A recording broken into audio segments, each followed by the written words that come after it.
Welcome back to Stuff About Tutorials. Today we are talking about how to unhide likes on Instagram account. Why would you want to know how to unhide likes on Instagram account? Well, maybe it is your first time using Instagram and not sure how to unhide likes on Instagram account. So today I am going to show you how to unhide likes on Instagram account. Check video description and I will try to leave the written instructions.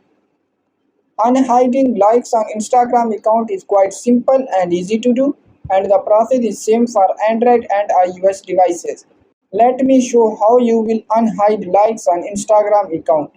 First of all, open Instagram app in your device, and now here is my Instagram home screen. And then first of all, click on your profile icon in the right bottom corner, and in this new screen click on menu icon in the right top corner.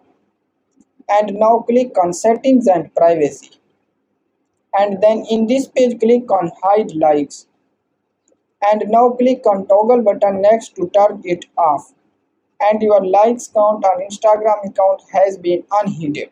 Now you can see likes of any Instagram post. So there you go. If you were wondering how to unhide likes on Instagram account, that is the easiest way I know. If you know another way, please leave a comment below. Be sure to subscribe for more videos.